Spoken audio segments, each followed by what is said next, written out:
Welcome to Behind the Muscle podcast. Today's guest is an NPC bodybuilder. Today's guest is Casey Hoyt. Casey, welcome to the podcast.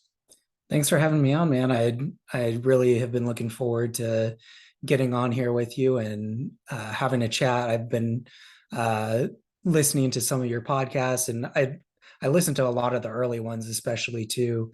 So it's really a great opportunity for me to be able to get on here with you. Yeah, for sure, man. Well, I don't know how I came across you. I know you follow the Instagram Behind the Muscle, but I don't know. I think I saw a picture of you pop up somewhere, and I was like, this guy's got some structure. Let me check this dude out. And I was like, all right, we got to get him on the podcast, especially once I saw that you were 3 weeks out, which we'll kind of get into all that here in a little bit. But excited to chat with you today, Casey. The first question I'd like to ask you is, who are a few of your favorite bodybuilders of all time? Ooh, of all time, that's a big one. Since I'm short, I'm only 5'6", and I'm a pretty small guy in terms of, like, I've always been a little on the smaller side, always been like a small kid. Lee Priest is definitely one of those top people because even though I'm not genetically anywhere near Lee Priest, but just the fact that he's one of those shorter guys, in terms of like one of the older bodybuilders from, the 90s and early 2000s, Lee Priest is one of those guys. But kind of the more recent guys that I really look up to, especially, are like Flex Lewis, the 212 champ and one of the best bodybuilders to ever do it, not only in terms of actually being a bodybuilder, but also in terms of like business and how he engages with his fans and everything. And then another one that I really, really have always looked up to ever since I started bodybuilding, because I think he turned pro around when I started getting into it, around like 2012, is John De La Rosa. I feel like, because I'm about his height too, and he's got this crazy physique, the round muscles and just this great shape. And I always felt like I kind of like, even though I don't have the amount of muscle that he does, but I feel like that's something that I can kind of look up to and try to develop my physique similarly as him. But also he's another one of those people who has such a great character. Everything that I've ever listened to from John, he just seems like such an outstanding person. And so, not only in terms of his bodybuilding, but also in terms of like how he carries himself and how he represents himself. Hmm. Yeah, speaking to John De La Rosa, I agree with you. I think he's definitely an underrated bodybuilder. His physique is absolutely phenomenal. I think he's down in Florida. He opened up a gym here recently, didn't he, Casey? Do you know any more about that? Yeah. He opened a gym. I think he has like some partners that he opened the gym with. I think it's like another couple that he might opened it with. But I think Ian Valier is training there while he's in Florida now. I think he's been going between. He was training at like Ron Revive's gym, but I think he recently made like a switch over to John De La Rosa's gym, and said that, I think Ian's talked about it on like Fuad's podcast and stuff, about how it's like they've done a really good job at creating that gym. Yeah. Excellent, love it. And I think uh, John moved down to Florida actually to train with Flex Lewis when Flex was still in Florida, and that was kind of a big move for John, because I think he was in the New York area previously. Is that correct? Right. Yeah. So he was in New York. He was married to Swan. I'm not sure if you're familiar with her. She was a figure pro. Um, and I think just like in terms of like them splitting up, he needed to like kind of get back into an environment that was conducive to him developing and growing as a person. And so going out there to spend some time with Flex and really just get back in his element and continue to develop himself. I think that's from what I understand. I can't speak for John or anything, but just from what he put out there in terms of what he was going through and trying to just, progress. Like that's what bodybuilding's about and life. And so I think that's just kind of the move that he made to be able to step up his life some more. All right, cool. Okay, so Casey, at what age did you start lifting weights, and then why did you start lifting weights at that specific age? So I started kind of young. I mean, my dad, he's a short guy too. My dad's like 5'5", and he's like a stocky little guy who's always been in pretty good shape. He had like some old rusty rickety bench press with like just like those really like thin bars with like the cement filled plastic weights. And I remember like he had me start just doing some like bench pressing, but he also had like some dumbbells at home that I always play with when I was a little kid. But one day I remember that I saw him like load all of the weight that we had at the house, and he like pressed it like it was nothing, even though it couldn't have been that much weight. I think it might have been like 150 pounds or something, but it was like so amazing to me. So I started pretty young. I mean, just doing kind of that. I was probably like 10 to 12 years old, but I got more serious into lifting when I was in high school. Um, my football team, because I played football growing up, I played a ton of sports, but the sport that I really enjoyed was football most of the time. And my school actually had a mandatory powerlifting competition that you had to do if you were playing football. And so that's kind of where I got a little bit more serious, was just trying to be as strong as I possibly could, which I still wasn't really very strong, but I'm not one of those like freaks where in high school I was benching 4 plates or anything. But for my size, because I was in high school, I think I ended high school around like 120, 130 pounds, so I wasn't a big kid, but that's where I started. Mostly was in high school, kind of getting into those powerlifting competitions. And that's where I fell in love with it. And then just continuing from there. Yeah. Now, what was the instruction in terms of lifting weights at your high school, and kind of more specifically the powerlifting lifts? Was the instruction pretty good, or was it just some volunteer coaches or parents? Because a lot of times in high school that's what you get, and it's actually more detrimental from my perspective than it actually is good for a lot of the kids. But what was your instruction like in terms of lifting weights when you kind of got into it in school, Casey? So we actually had a decent strength and conditioning coach. I think one of my like actual football coaches, because I played cornerback in high school. I think he was actually a bodybuilder. I'm not 100% sure though, but like I remember him having like a pretty decent physique. So we did have some good instructions. It wasn't very structured. We'd have days where we do like specifically like some power cleans, because it was, I think the competition was power clean, squat, bench, deadlift. But so yeah, it wasn't very structured, but a lot of the time we did a lot of just like the big lifts. We did a lot of bench pressing, a lot of power cleans, some deadlifting, squatting, which was my favorite.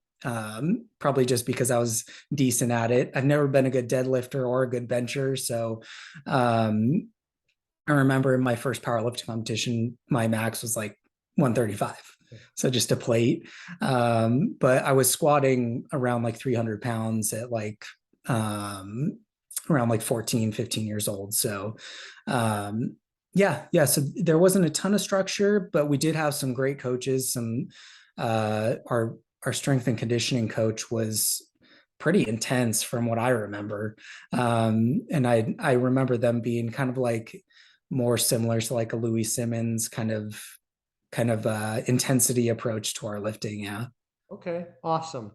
Okay, now Casey, I want to kind of get into your upbringing, your childhood a little bit. So you've already mentioned, playing football, playing sports. Football is kind of like your favorite sport. Now, I want you to touch on, because you've mentioned a couple of times. Obviously, you said you're 5'6", and you've kind of always been a smaller kid, is what you've said several times. And your dad was a little bit smaller as well. But so as you kind of paint the picture of your upbringing, your childhood, I want you to talk about, kind of being a little bit smaller. Was that something that did you get made fun of? Were you self-conscious about that when you kind of got to that age that you kind of realized maybe like you were always going to be maybe a smaller kid?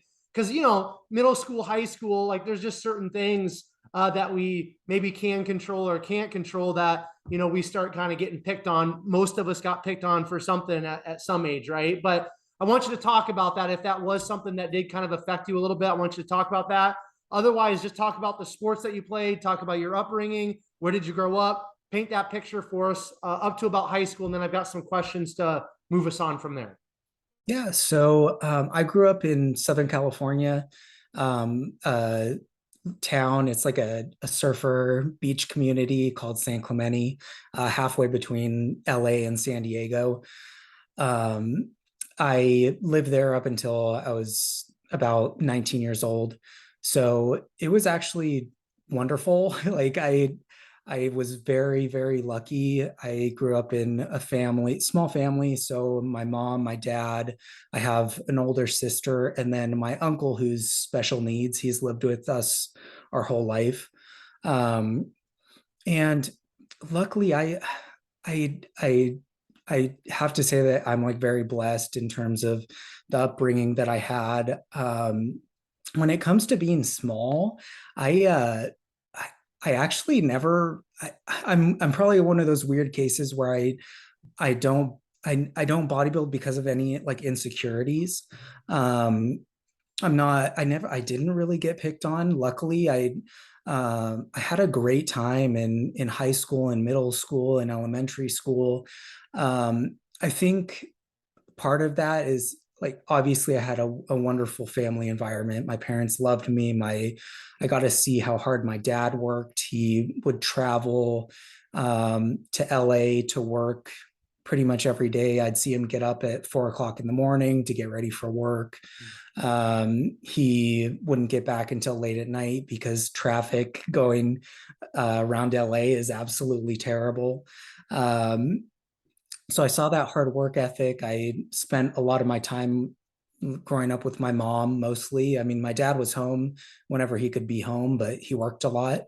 Um, so in terms of like, I've always felt like pretty secure in who I am. I think part of that is, so I'm Mormon, LDS, if like for other people.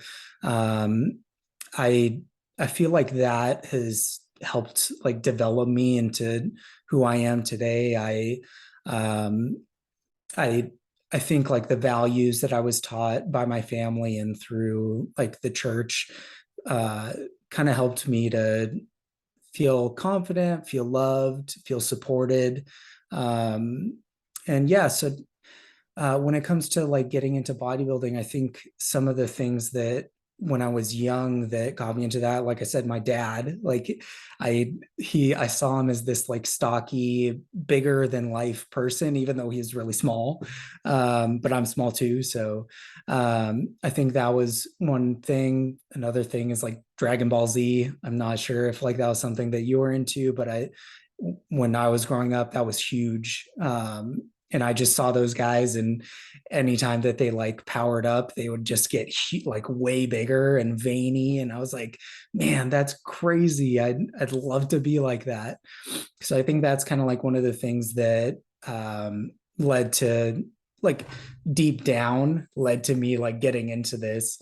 Um, but yeah, luckily growing up, I had a great time in middle school and high school. I had a lot of really good friends. I feel like my high school, like I've talked to a lot of people and they hated high school, they hated middle school, but I feel like even though like it's a weird time growing up and going through puberty and like dating and all of that stuff, you know, I feel like my social group, like in terms of like all of the kids at my schools, like we all got along pretty well. There were cliques, but there everyone like hung out together, everyone went to the same parties together, like no one was really like excluded who wanted to participate. So um yeah, I feel like it was kind of atypical compared to a lot of people that I talked to. Is where I grew up and the people that I grew up around, it was a really good environment, you know.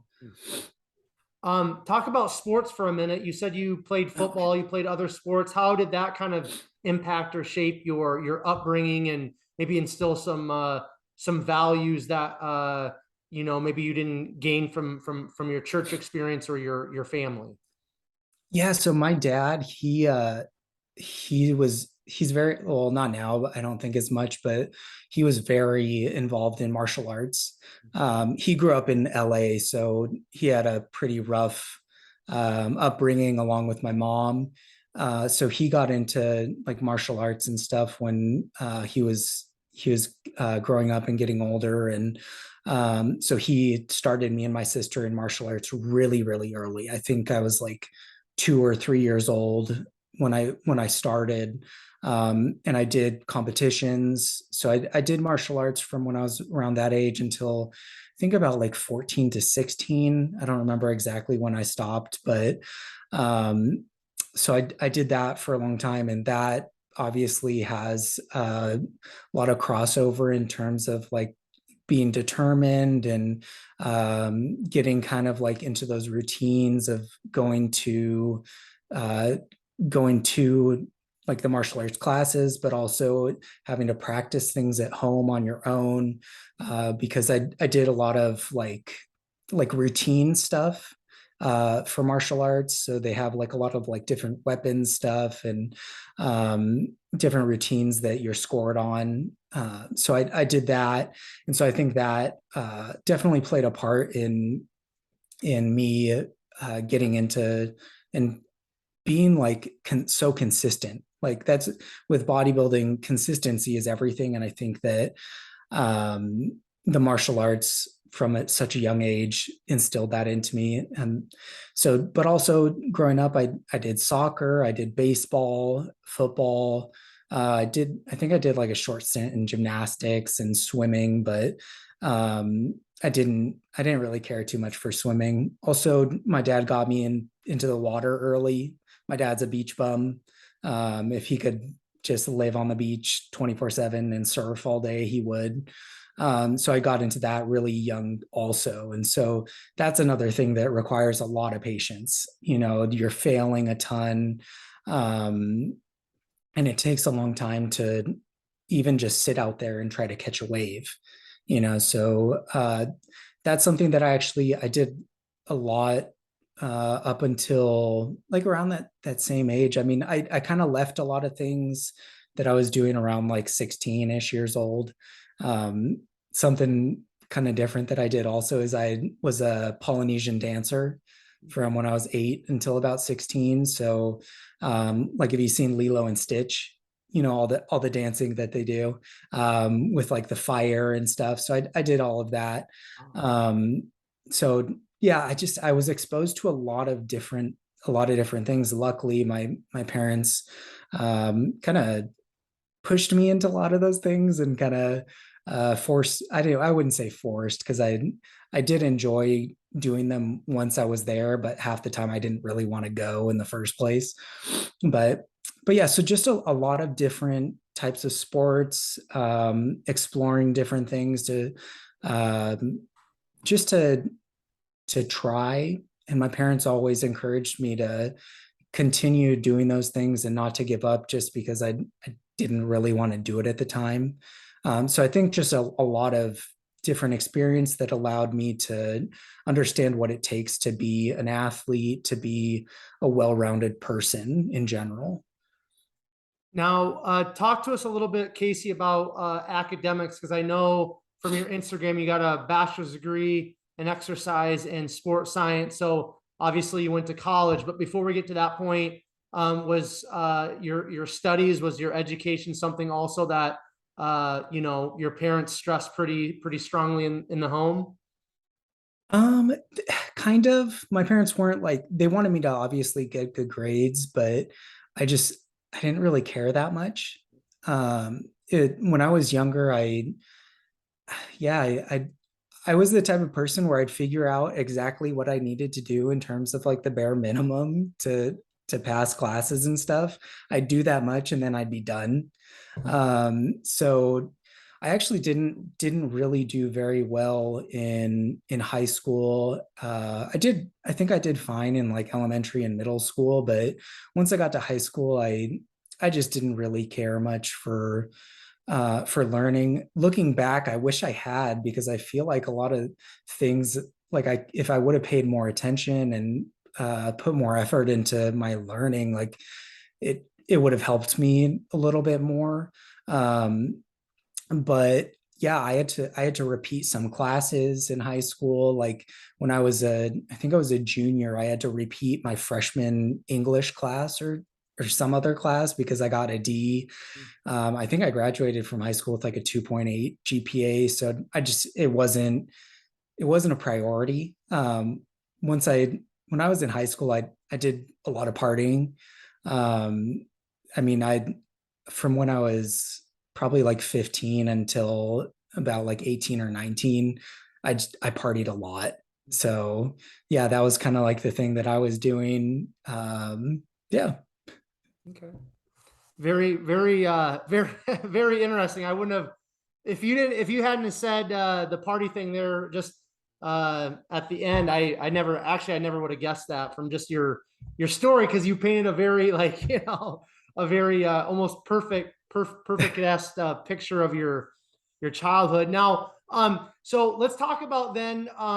Obviously, you start lifting weights in high school. I think it's something that you kind of enjoyed. You said now. And then you just said that you weren't really that interested in school, specifically high school. So you went to college. Why don't you talk about, were you thinking about going to college when you were in high school? Was this something kind of forced upon from your parents? Was it from a counselor at school? Like, how did you kind of go from not really caring about school to going to college, getting a bachelor's degree?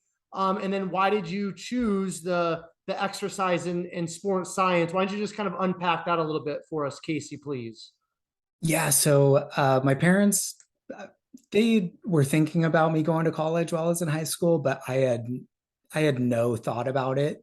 Um, I did do some community college right after high school, but I did terrible. It was like right after I got out of high school, because like I said, I was partying a lot, so I was raving. So I was going at least like once a week. I was going to all night raves, then like on Saturday night, and I'd wake up the next morning and go to church. I'd get home at 4 o'clock, wake up at like 6 and get ready for church. So kind of like a very weird like thing that I was doing there. So I wasn't even thinking about college. I failed multiple classes, or I actually dropped out of some of my classes like halfway through the semester, because my teachers would be like, "Yeah, you're just not going to pass, so you might as well drop the class." Um, and when I was 19, so being Mormon, it's pretty normal to go on a mission for 2 years. So what I ended up doing is I ended up going on a mission at 19 years old. I went down to Argentina for 2 years. And there is kind of where I learned how to study, because I went down there. Argentina is a Spanish speaking country. Some people speak English, but it's not common. You need to know Spanish to get by. So I went down there. I didn't know any Spanish at all. Like you go to a training, it's called the Missionary Training Center for, depending on what language you're learning. I was there for about 2 months, and I just told myself, I'm just going to learn Spanish when I get down there. That was a terrible idea, because when I got down there, so missionaries. They're usually in companionship, so it's usually two missionaries together. And my first companion that I was with, he was Colombian, didn't speak any English. And so I had to try to learn Spanish as quickly as I could. And I think that kind of kicked me in the butt. And I realized that I like needed to like buckle down.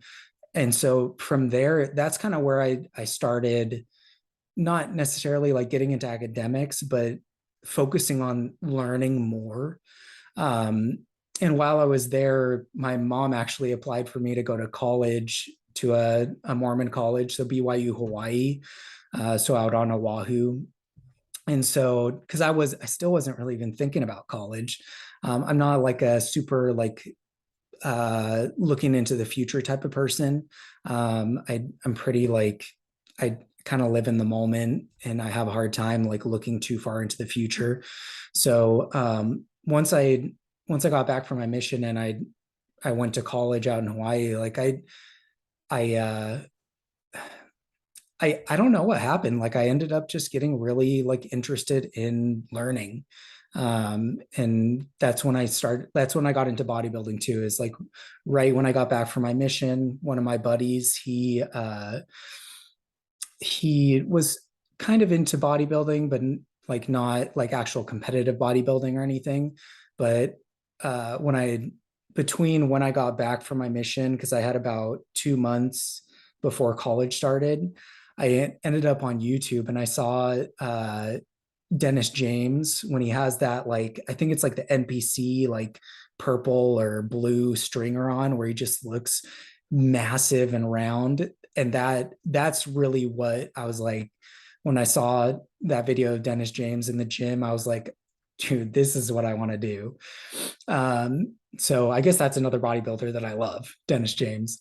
But so from there, that's when I got started. I got to college, and I had another friend um, who he had competed before. So I met him, started getting into bodybuilding, and got serious about studying. I started as a business major just because that's kind of what you do when you go to college and you don't know what you want to do. And then I realized that I wasn't I wasn't passionate about business at that time, but I loved exercise science, and I was like, well, if I can study that, then I'll stick to that. I honestly I've been most interested in nutrition, but my school didn't offer a nutrition program. So BYU Hawaii is really small. It was smaller than my high school. My high school was like 4,000 plus students, and my college was like 2,500.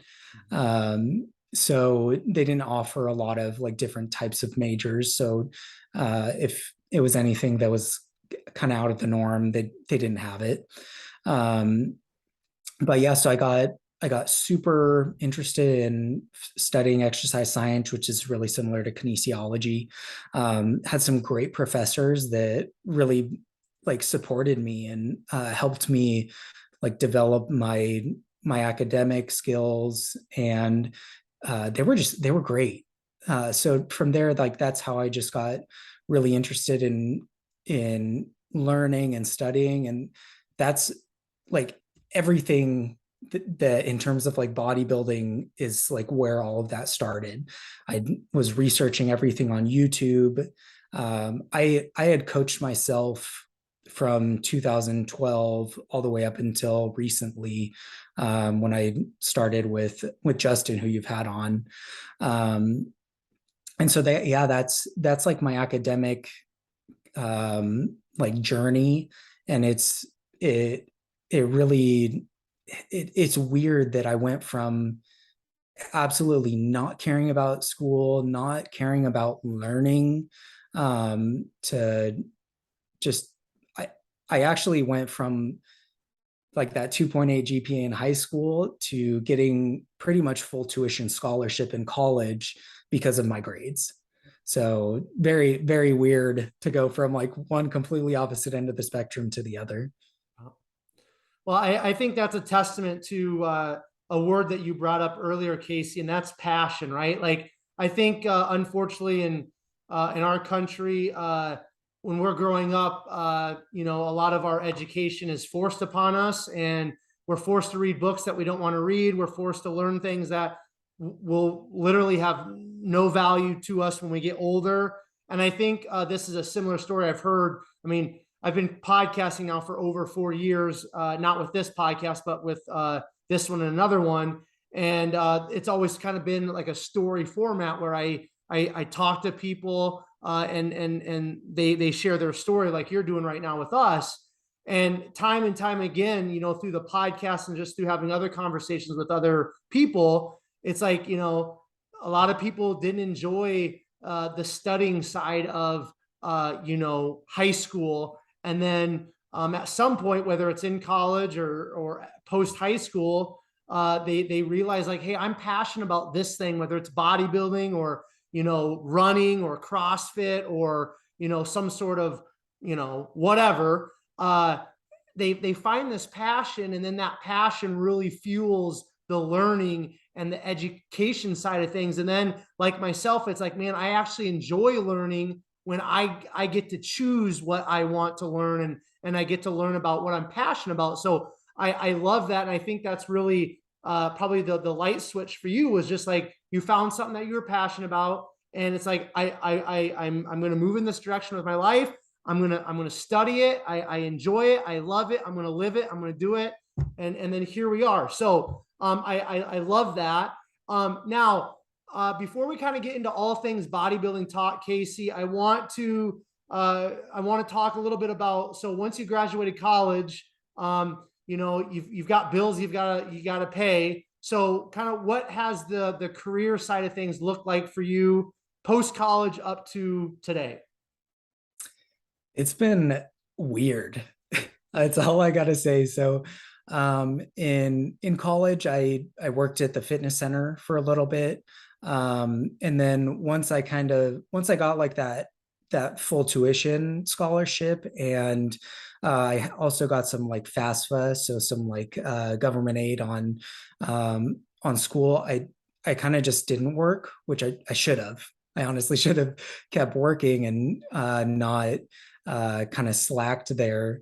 But I felt like if I just took more classes, it would be worth it because I could graduate earlier. But yeah, so graduating from high school, or from college, what I did is I moved to Arizona because my parents, they moved from California up to Oregon, and I didn't really want to go up to Oregon because they were just like on the coast in this little town that I would have had to travel probably to like Salem, which was like 2 hours away, to try to get a good job. So I actually had one of my roommates in college, like one of my best friends from college, his brother lived in Phoenix, or in Scottsdale, Arizona. So I ended up moving in with him, and I got a job at a call center, doing like customer service and like sales for, it's like a supplement store, like a brick and mortar that I don't know if it's still here in Arizona or not, but called High Health. So I did that for a little bit. And then I got a job after that as a telephonic health coach for a little bit. I actually hadn't completed my degree yet because I hadn't done my internship. I kind of slacked on that. So I ended up having to leave that job because it was a contract position. And then they didn't hire me on full time because I didn't have my bachelor's degree completed yet. So from there, I ended up going into like a data entry position as a solar company, like for a solar company, doing like financial proposals for the people who are going to buy the solar panels for their houses. Then from there, like I said, I've been all over the place. From there I went and worked at an investment firm called Vanguard. I worked on the back end system, like opening new accounts for people, doing asset transfers. So like, let's say you had an account at Fidelity or Charles Schwab, and then I would bring the assets over to Vanguard from that whatever company it was before, and I love that. That was an awesome job. I really enjoyed that. Then so my wife, she worked for Toyota for a while, and she got a promotion that took us out to Georgia. So I ended up having to leave that job because her promotion was worth it for us to move. So I ended up getting an online position doing health coaching. So I'm not sure if you've heard of Noom, but it's like a weight loss app. So I worked for them for about 3 years doing health coaching. We ended up moving back here to Arizona. Her family's out here, so she's got a remote position now, so we could live anywhere. So we moved closer to her family. And I did that up until May. So I'm not like, obviously, like here in the US, we know that there's like a lot of like financial instability and stuff going on right now. Things are kind of crazy. So that company was actually doing layoffs, and they did some pretty big layoffs. And I ended up not getting laid off, but I took like a severance package to leave just because of the job security. I didn't want a chance getting laid off in another round. So just from there, I've been, I did some insurance, like auto insurance sales for like a couple months here, but lately I've kind of been unemployed, I guess. But I've been coaching clients for about 8 years now. So doing like bodybuilding coaching and like lifestyle coaching. So that's my primary income currently. And so recently, I think over the last like year, I've built up my clientele more, whereas before it was kind of just I'd have some clients here and there. So yeah, that's kind of my crazy like work experience. Yeah, no, that's cool, man. If I said my work experience from the time I graduated college up to this point, it would be it's crazier than yours. So I think we're probably around the same age, but I think a lot of us around our age, we there's a lot of us that have had a lot of different jobs, and maybe a lot of them had nothing to do with our college degree, for better or for worse, right? But I think life is really all about experiences, and whether you're working, in what you went to college for or not. I think it's really about your attitude and your mindset, and again, collecting experiences, because that's really what life's about. So okay, let's start. Let's take a deep dive, Casey, into all things bodybuilding. So you kind of start, I would say, dabbling into some sort of bodybuilding training once you were in college. Why don't you pick us up from there where we kind of left off? You started, you connected with a few people in college that, competed or were kind of into bodybuilding. You started moving in that direction. You saw this video of Dennis James. You're like, that's what I want to look like. So why don't you pick us up from there and just start unpacking kind of like you getting into bodybuilding and training like a bodybuilder, competing. Just unpack that for us, please. Yeah, so started college in 2012. I think it was like January, so it was like the winter semester. And I was getting into bodybuilding. Like I said, my friend Chris, he actually unfortunately he has some pretty aggressive cancer right now that he's going through. So he's been a competitive bodybuilder, and hopefully we can get him through his cancer treatment and get in remission, and he can get back to enjoying life. But he was a great help in terms of me seeing like what bodybuilding is. He's a little guy too. I think he's like 5'4", 5'5". So yeah, I started there. I was researching everything. I was watching every video from Lane Norton, Ben Pakulski. That was when like they were kind of starting to put out like a lot of their really like in-depth content. I Around that time was kind of when Boston Lloyd's, rest in peace, Boston Lloyd also. But he was putting out that like initial like crazy transformation video around that time. So I was just absorbing all the information I could. my training, I don't even remember what my training was like. I know I did Ben Pakulski's like MI40 training when he first like put it out and like released it for free. I was also kind of dabbling with like Neil Hill's like Y3T program that he had on bodybuilding.com. So I was just absorbing all the information that I could to try to figure out how to do this bodybuilding thing. So I was one of those people who like just started like training for bodybuilding, and I competed like right after that. So I think so January started. I think I did my first competition around uh maybe like September, October, maybe that year. So not like a ton of time. I had no idea what I was doing diet wise. It was terrible. I remember I I had actually dieted down, but I still didn't know what I was doing. I had never been to a bodybuilding competition, so I didn't really know what bodybuilders even looked like on stage. And the my first show, I ended up having like I had a trip to go. I forget what it was, but I went out to like Utah with my family, and I ended up like binge eating like like a bag of like a Costco sized bag of Hershey Kisses, and I had like a burger with my family. It was crazy. I think it was like three weeks out. And so from 3 weeks out to the show, from when I got home from that trip, I literally just did like tilapia and salad for every meal. Like I said, I had no idea what I was doing. I got on stage, looked terrible. I think I got like seventh out of eight.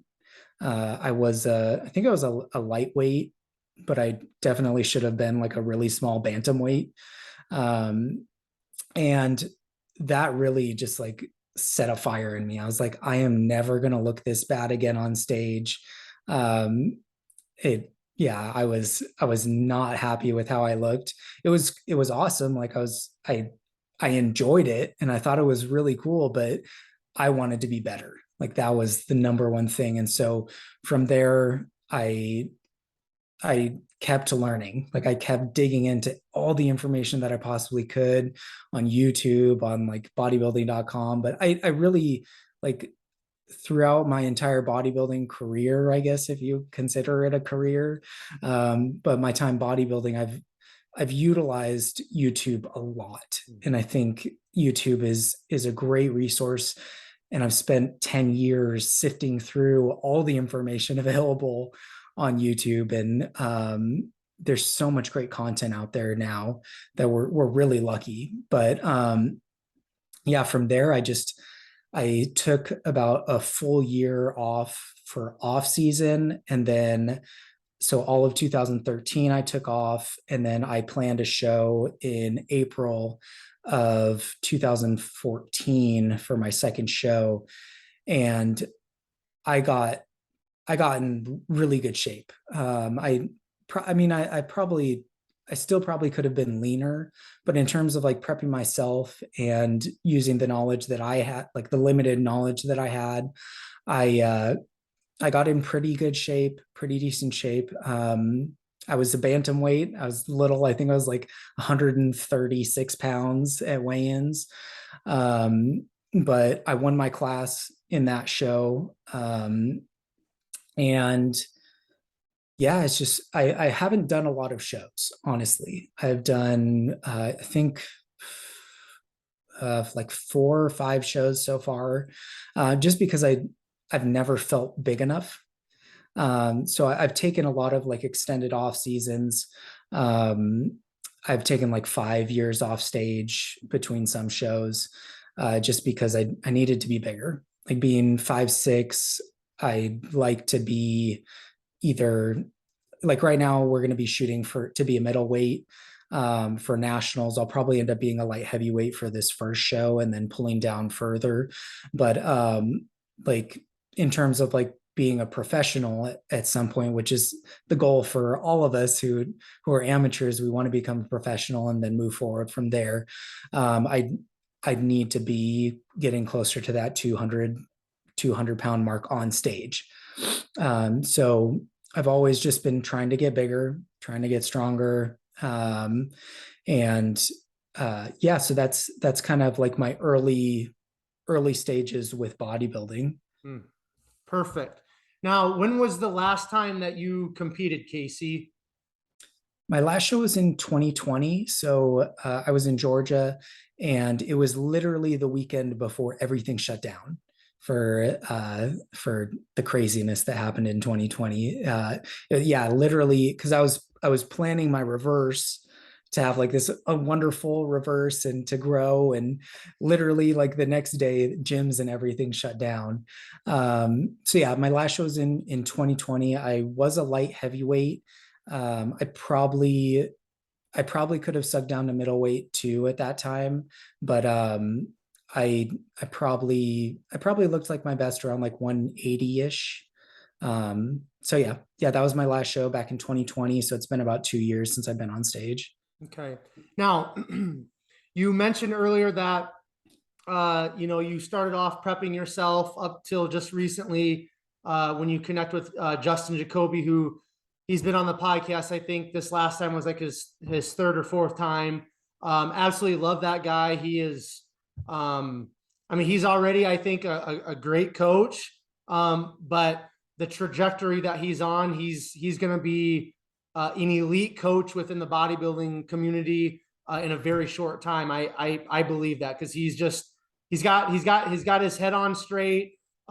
He's got that work ethic. He's in the right frame of mind in terms of being mentored by Matt Jansen and being a Camp Jansen coach. So absolutely love Justin. Now, let's unpack why you decided to just kind of prep yourself, in those earlier years of your competitive bodybuilding career, and then talk to us about why you decided to finally get a coach after all these years, and then why did you decide to go with Justin Jacoby?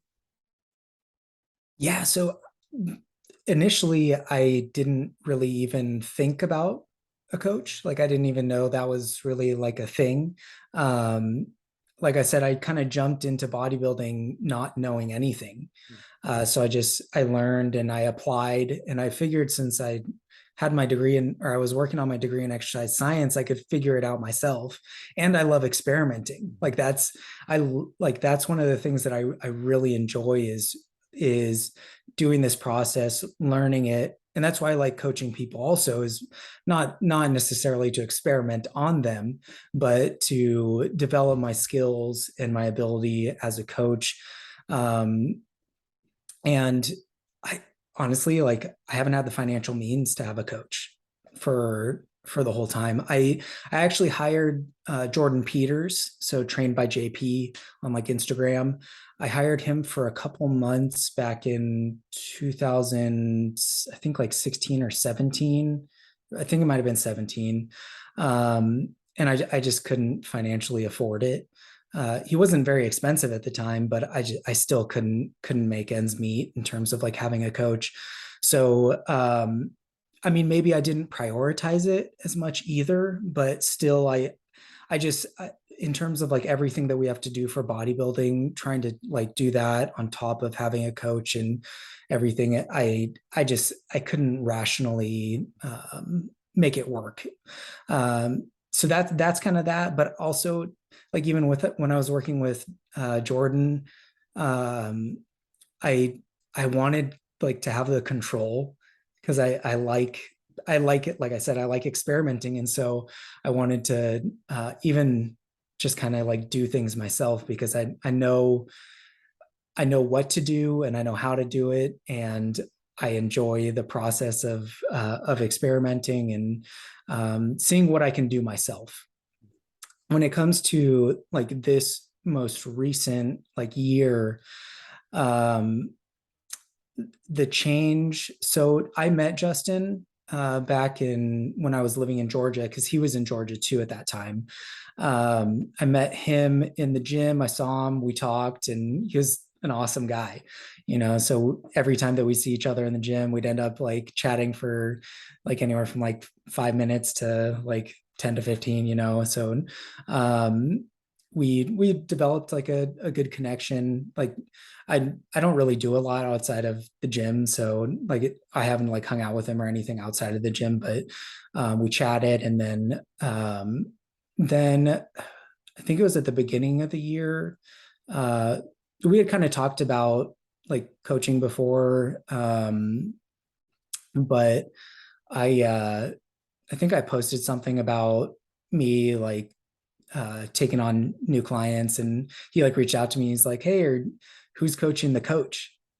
And I was like, "Nobody." But yeah, so and we ended up just kind of talking and deciding to work together for this prep. And yeah, I know that he has Matt in his corner, and Matt obviously does amazing work with his clients. They're very successful.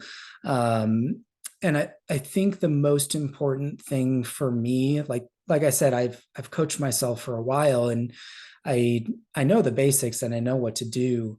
But I think like one of the most important things that I can get from like Justin and like the like what he gets through Matt, like both of them together, like they obviously have some great formulas, but I think the winning mindset is like the most important thing. Like he believes in me, and like yeah, it's just that winning mindset that I don't know if I have, or if I had, at the time, or even just like going through my bodybuilding. Even though I have won competitions, I don't know that I've always had that winning mindset that I think is super important, that I know that Justin has, and I know that Matt has.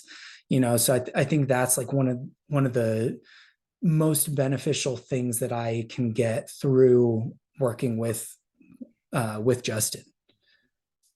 So you're 3 weeks out from what competition? And then what's your goal at the competition you're 3 weeks out from? And then what's your plans after this most recent competition you're about ready to compete in, Casey? Yeah, so in 3 weeks is the Whitney Jones Classic in Arizona. It's up in like Mesa, the Phoenix area.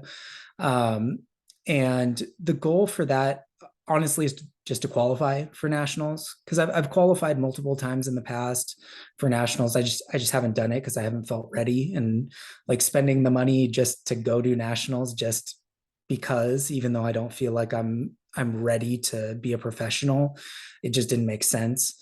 But yeah, so qualifying for nationals, obviously we'd love to get an overall win.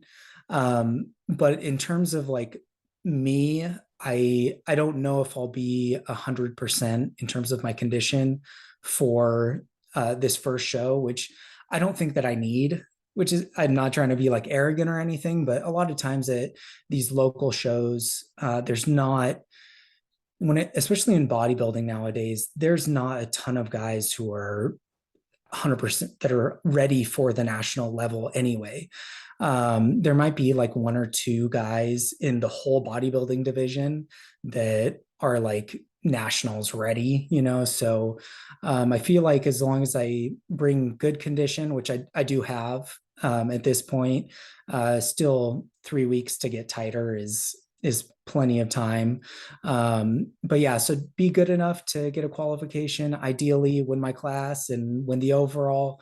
But if not, it's not a big deal, because the most important goal for me right now is nationals, to hit nationals. And that's going to be 5 weeks after the show. So a lot more time to bring my best package to nationals. We're going to most likely almost 100% pull down to middles, just because that'll probably be where my best look and my best chances. I've always kind of thought, like USA's is an awesome show. So is North Americans in terms of trying to win a pro card. But I'm one of those people where I like having chances, like giving myself the best opportunity. And some people kind of frown on the second place, pro card that's at nationals. but I don't see it as that. I think that, the opportunities there, they give out the pro cards for first and second place. And so I'm going to give myself the best opportunity that I possibly can to win a pro card. Obviously, we want that first place always, 100%. You want that overall. Middleweights don't usually win overalls at nationals. So just being completely realistic, but I like being realistic with myself and giving myself that opportunity to, if I do end up getting second place, I can still accomplish the goal, Yeah, that makes a lot of sense. Now, what does Justin say in terms of the strengths that he sees with your physique? What has he told you? Like, hey, Casey, this is what we're going to bank on in terms of your strengths and going into competitions. What's his eye told you up to this point in terms of strong points that you have? I think shape is one of the things. I don't really get like flat looking, which is, it's kind of weird. Because most people, when they flatten out, they usually look like stringy and stuff, but luckily my muscles stay like relatively round for especially for being like a middleweight. Like even if I'm kind of flattening out, I stay rather round. My legs, while they take a lot to get in condition, like I'm not like your typical white guy who has like peeled glutes, peeled quads, like super separated all the time, all year round. I kind of hold fat like a female. So like my lower body holds on to fat, but my upper body will lean out a lot quicker. So typically my upper body will be about anywhere from like 4 to 6 weeks ahead of my lower body in terms of condition, but I have decent quads especially.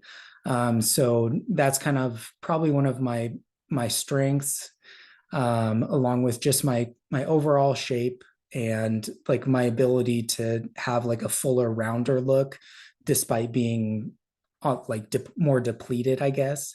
I don't really get, like I said, I don't really get like a flat look. But typically like when I flatten out, I kind of just look less conditioned. But I kind of keep that full roundness. So I think like the most important thing is that I do maintain a pretty good shape. I maintain pretty good fullness, but I just need to make sure that I have my lower body in condition, that's kind of where I'm saying that I don't know if I'm going to be 100% for this first show, just because my lower body lags so hard. But with the extra 5 weeks for nationals, it'll 100% be there. Yeah. So I'm assuming Justin is pretty confident that you can get your pro card this year. Is that fair to say? Yeah. We've talked about it, like as long as we bring the right condition, because especially in like when you get into those smaller classes, so like middleweight and lower, it's like middle welter, lightweight, bantamweight, it's really a conditioning show. I mean, all the classes you want the conditioning, but when it comes to like light heavyweights and supers, size really matters because they're just big guys. Whereas everyone who's in the middleweights and lower, a lot of us are around the same height. We're all around the same weight. So typically the person who has the best conditioning is gonna be one of those top guys. So yeah, we're confident as long as the condition comes right for nationals, it's doable for sure.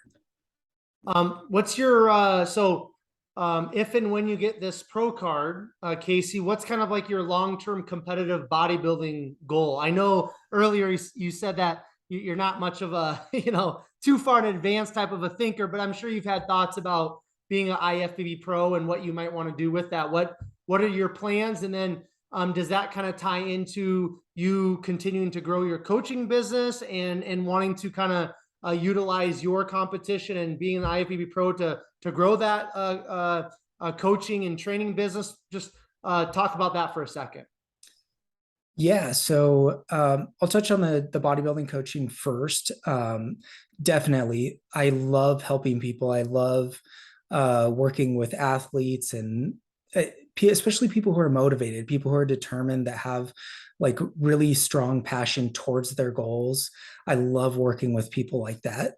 I have some awesome clients right now that I'm so pumped to work with, and yeah, so building my coaching clientele, that's definitely something that I really want to I want to do through the future.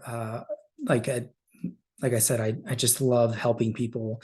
I did health coaching for so many years, and I feel like that's really helped me to understand not only the not only like in terms of like nutrition and everything, but like psychology, especially. Like my last job was it was very like psychological focused. So I feel like I have a pretty good understanding of how to coach people, not only in terms of like the like nuts and bolts of like bodybuilding, but also helping them on the psychological front also, and how they can be successful.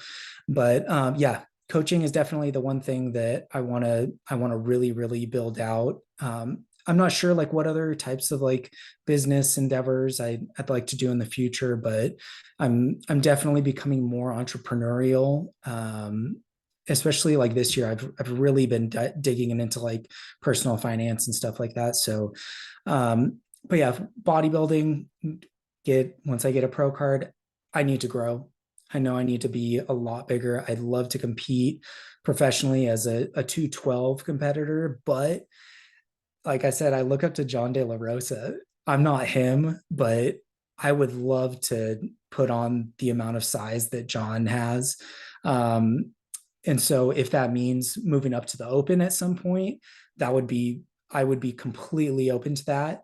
But I definitely in the near future, if and when the pro card happens, the 212 is the first place that I go. I don't have like a specific competition that I'm like looking to win. I'd probably kind of be strategic like how I am now, like giving myself the best opportunity to win in terms of like going to nationals, because they give out 2 pro cards per bodybuilding class. I'd probably look for shows that I could be competitive in, because like if I turn pro, I'm not going to be able to jump into like the Tampa Pro where there's like 50 212 pros that have all won shows and done the Olympia. Like I probably would be realistic with myself and pick the best shows. And maybe once I'm more established, I could go do those shows that are like the higher tier. But yeah, definitely that's one of my most important things, is I want to stay realistic with myself. I don't want to be one of those people um who just over like they think of themselves way higher than they actually are. I definitely try to be as realistic as I can with myself, and um, obviously have big goals and goals that make you stretch, but still being realistic with where you are currently. Hmm. I think you hit the nail right on the head with what you just said, Casey, because uh, there's quite a few people that come on the podcast and they tell me stuff and I'm like, well, okay. And then, you just kind of spend a lot of time through social media or YouTube, in the bodybuilding world. And there's a lot of, we'll just say inflated egos and a lot of people that think they're something and uh, they're not as special as they think they are. So I think it's healthy in whatever endeavor that you pursue in life that you stay humble and you surround yourself with people that are going to hold you accountable, and you just really stay level headed, because at the end of the day, it doesn't matter how much money you have. It doesn't matter how jacked you are. It doesn't matter how many Mr. Olympia titles you have, or if you're an IFBB Pro or you're not. Like, we're all human beings. We all tie our shoes. We all basically, live the same, so to speak. We breathe the same air. So we got to keep it real. So I Yeah. definitely appreciate you having that mindset, Casey. Now, before we wrap up today, I want to talk a little bit about this specific prep. It's been a couple years since you've been on stage. And so, so talk a little bit about what's your training style kind of like now? Like you've done all this research, you've been kind of a guinea pig on yourself, so to speak. So currently, let's just use this year, 2022. How have you been training? What's your training split been like? And then talk a little bit about like how much cardio have you been up to? Just unpack a little bit about this specific prep for us, and then we'll start wrapping things up, Casey. Yeah, so I've been doing low volume, high intensity training ever since I was exposed to Jordan Peters. So I've taken his, because when I worked with him, he gave me a training program. So I've used his methods on my training pretty much ever since then. So I've been focusing on progressive overload. My split for pretty much the past year, I've done kind of like a modified push-pull legs. So I do on Tuesdays, so I rest on Mondays because I don't want to be in the gym when it's super packed. So I figured like Monday is a good day to take off, when most people usually are in the gym on that day. So I've made that a set rest day. Tuesday I do legs. I've actually pulled back a lot of like my quad volume. So I only do it on one day, I only do like 4 sets for quads. And then the other leg day, I only do like 2 sets for quads. So legs on Tuesday, Wednesday is pull, Thursday's push, Friday's rest, Saturday's legs with more, I do a little bit more, or no, Tuesday I do more hamstring volume, and then Saturday is it's a little bit more quad, but I still do more hamstring volume because I need more hamstrings. And then Sunday I was doing like a full upper body day, but I kind of irritated my shoulder about like 8 months ago. So I pulled back on the push stuff that I was doing on that day. So I do a couple back exercises, a couple shoulder exercises, and then some arms. I train calves pretty much every session that I go into the gym. Yeah, so my training split is that I follow progressive overload, kind of like Justin Shire. Also, I saw that you had him on the podcast too. I'm not sure how long ago that was, but I watched the 2-part interview. So kind of ascribe to the same stuff that he does, because he kind of follows that Jordan Peters. I think Matt Jansen is pretty tied in with that also. So yep. So just been doing that. Cardio. This is actually the most cardio that I've done in a prep before.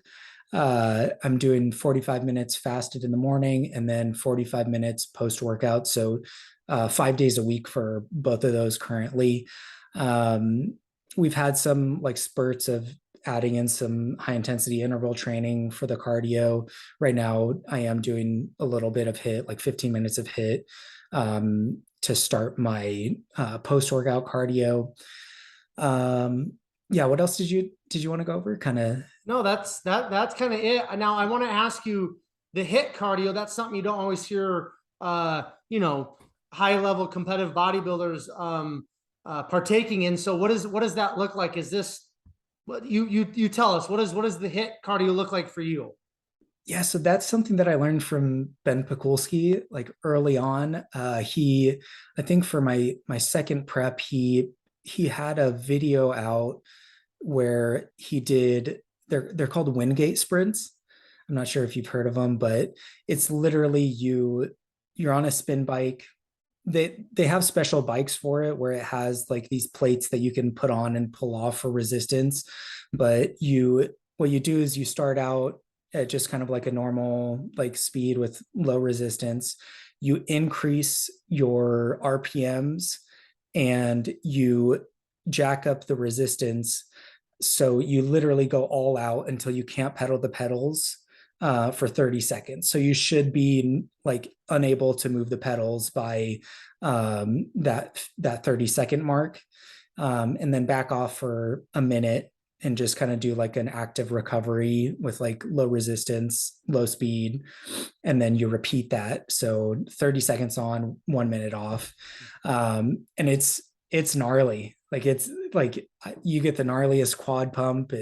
It's intense. So yeah, high intensity interval training for 15 minutes, which is brutal. I usually had only done like 3 to 4 rounds of that 30-second on, 1 minute off.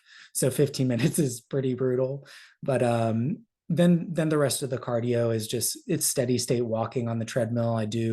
I've progressively increased the speed and the incline. So it's still not crazy. I'm doing like 3.8 miles per hour with like a level 2 incline on the steady state cardio for AM and also for post workout.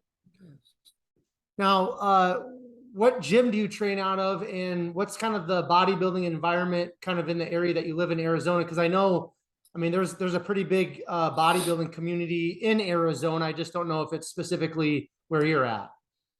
Yeah, so I'm in Tucson. There's some like bodybuilding slash like powerlifting gyms here, but I've pretty much my entire time trained at like 24-hour fitness or LA Fitness. And yeah, so I've just been training mostly at LA. There's another gym called Vasa Fitness that's it's like a 25-minute drive from where I live right now, whereas the LA Fitness is like a 2-minute drive. So I train most of the time there, and then I go up to Vasa every other week to train legs because they have a hack squat there. So I've just been training at like those box gyms pretty much my entire time with bodybuilding. And every once in a while you have like some really good bodybuilders that are in there. In when I was in Georgia, there was this guy he's a pretty good national level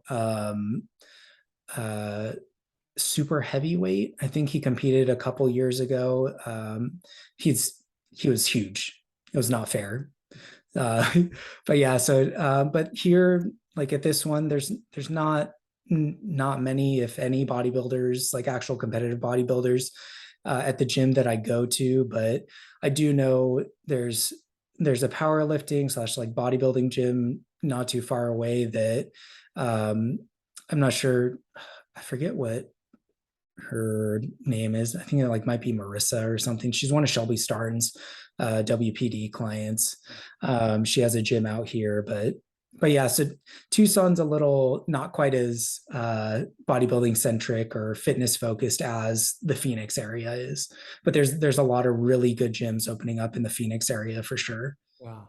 Well, I know that Mr. USA, Stuart Sutherland, he's out there somewhere in Arizona. And then if I can think of his name right off the top of my head, he won the light heavies at the USA's. He's out there somewhere in Arizona. He has his own gym. And another guy, Ryan Foster, who's connected with Stuart Sutherland, he was up in Oregon where Stuart was at, and I know he just moved down there. I think they might be in the Phoenix area. Yep. Yeah, and I know Dusty Hanshaw was out in Arizona at one point for a lot of years. So I know well, and Dennis James is out there in Arizona too, isn't he? Yeah, there's a lot of, especially like in the Phoenix area, there's a lot of pros out there, a lot of really good bodybuilders. Yeah, Stuart, he moved out there recently. I met Dusty Hanshaw at a show when I was working for that supplement company because I was doing a booth, and I met him there and talked to him for a little bit. He was awesome. And yeah, he's one of those people that I watched his YouTube videos all the time. When he was with iForce, I would watch like, I can't tell you how many times I watched his Costco run videos. But yeah, there's a ton of really, really good bodybuilders, especially in the Phoenix area, which I'm about like 2 hours south of the Phoenix area. So, but I lived there before. So I was there for, I think like 5 years. So cool. Okay. So I'm going to kind of use this question as a fun wrap-up question here. You've brought up YouTube a lot, and that's kind of how you educated yourself in terms of bodybuilding. Are there any current YouTube channels that you are, really kind of like they're kind of like your go-tos? Like I know I I watch C-Bum videos all the time, and I've got Jay Cutler. I have my go-tos, but what are your go-to current for YouTube, Casey, if you have some? Yeah, so in terms of bodybuilding education, um, I think one of the best YouTubers, he hasn't been putting out as much like actual like long form content lately, but Vigorous Steve, I'm not sure if you've heard of him, but he's out in Thailand. Very, very smart person. If you know who Scott Stevenson is, I would put him, he's not quite in terms of the academics as Scott Stevenson, but he does a phenomenal job with the information that he puts out and how in depth it is, and definitely someone to check out if you want to learn the science side of bodybuilding, especially. So Vigorous Steve is definitely one of the tops on my list. Scott McNally at what is it, Think Big Bodybuilding. He's doing a phenomenal job. He's got, Ron, Dusty, he's got Andrew Barry, Skip Hill. He's got some great podcasts. Fuad. I mean, if you want entertainment and you want to like keep up with kind of what's going on in bodybuilding and listen to the pros actually sharing their thoughts and opinions, definitely a good one. I just recently started watching Desktop Bodybuilding. Xavier, I'm not sure what his last name is, but he's doing a really good job covering like actual bodybuilding content. I used to watch John Meadows stuff when he was alive, and he was putting out his content a lot. I used to watch a lot of his stuff. But yeah, who else? Yeah, I think those are kind of like the standouts of like my bodybuilding stuff right now. I honestly don't really like watching training videos.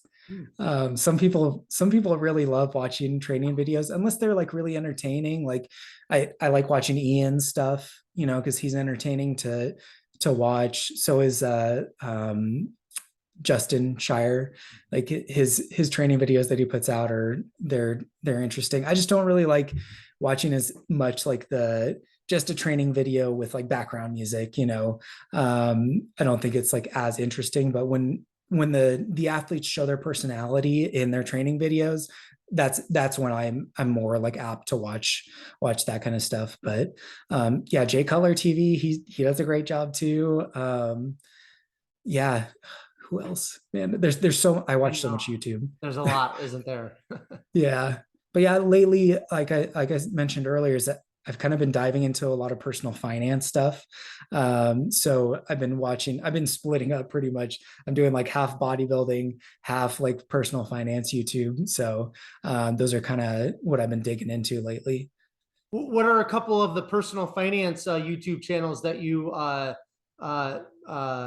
glean a lot of information from? It doesn't hurt to throw those out there because we could all probably most of us could probably use some help with the financial side of things. So yeah. And the thing is, bodybuilding's so expensive, it's like we need to, I think like Evan Santapani has talked about like how he kind of does like some financial advising for people. So yeah, I think bodybuilders need to learn more about money and like how to manage it and how to set yourself up for success, because it's not cheap. One that I've been listening to a lot is Graham Stephen. I think it's Stephan.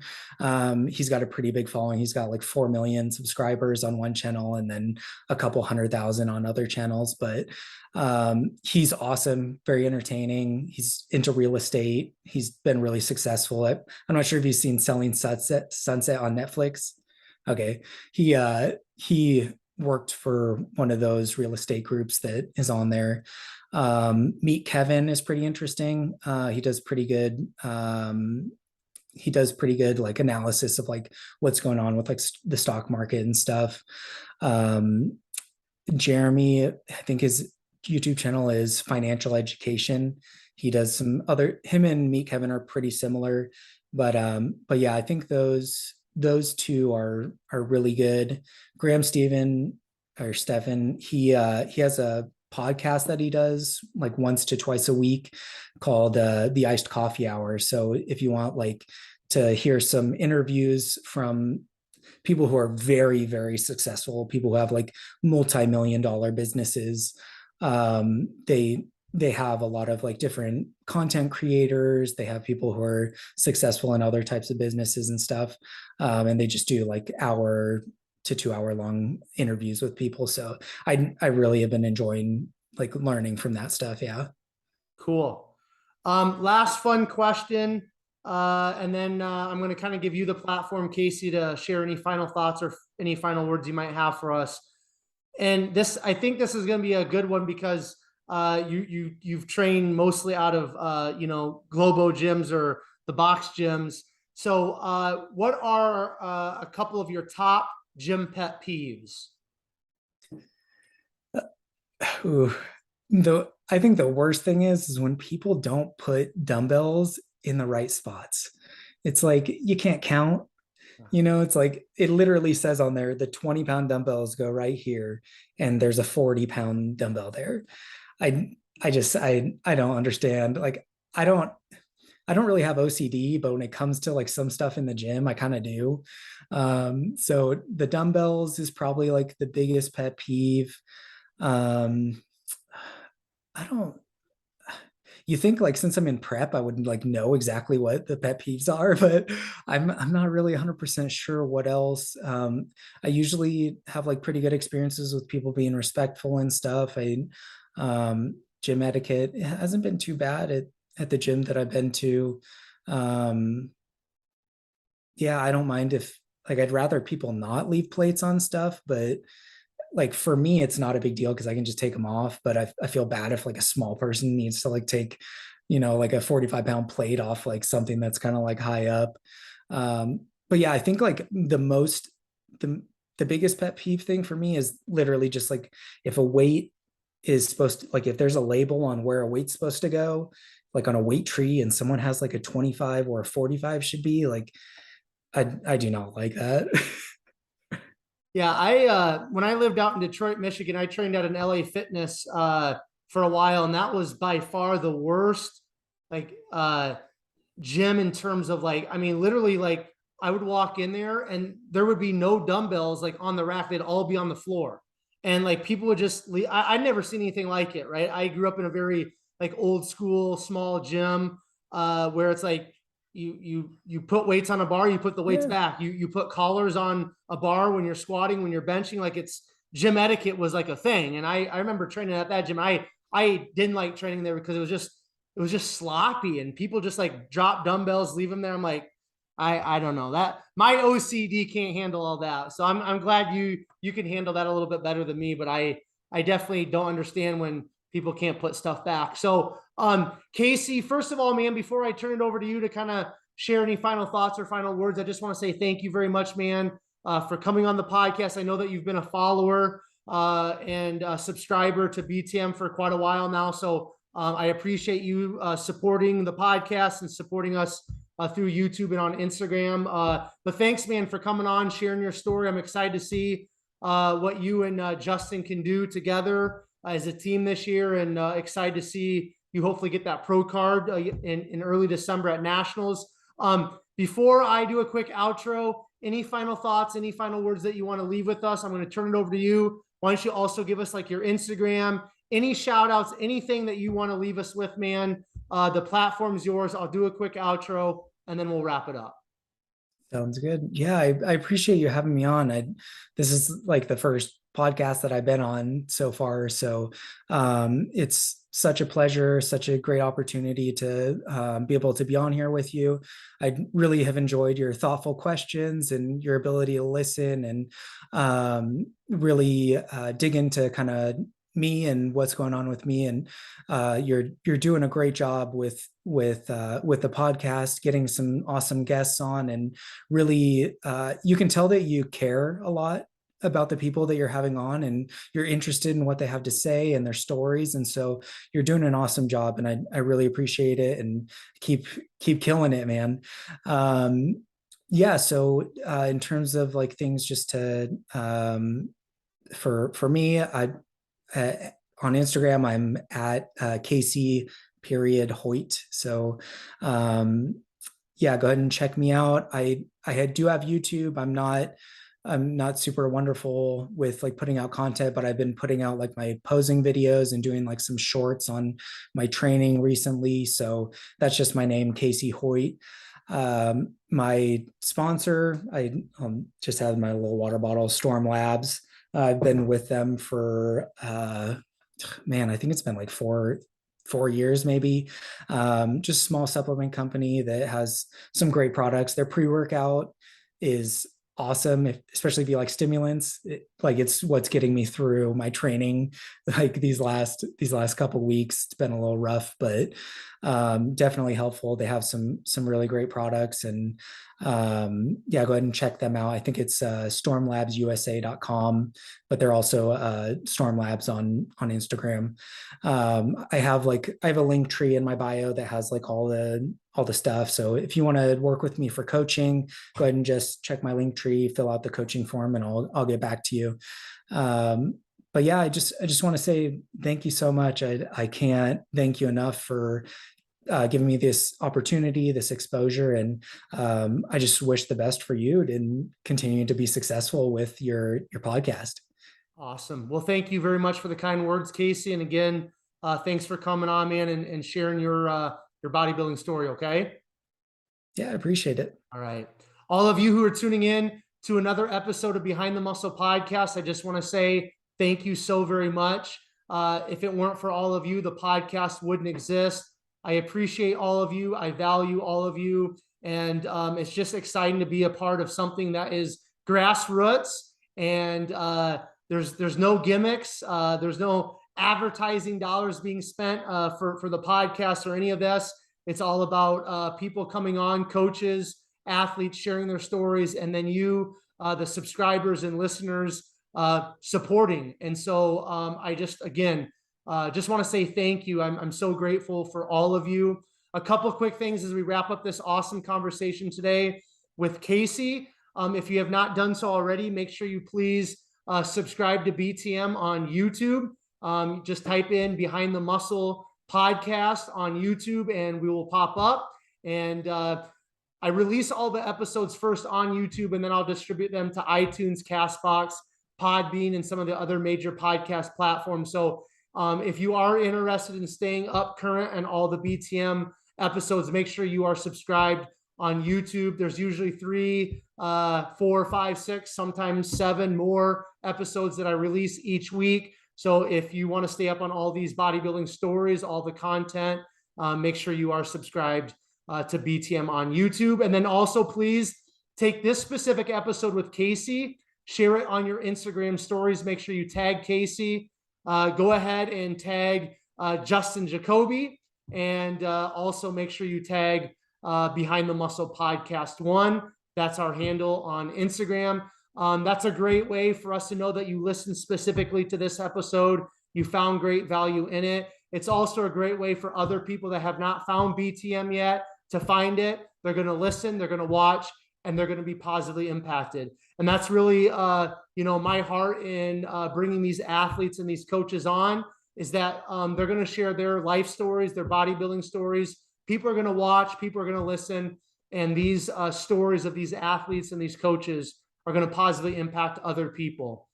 And then finally, I will leave you all with this. Remember, behind the muscle, there's always a story. We'll catch you guys later.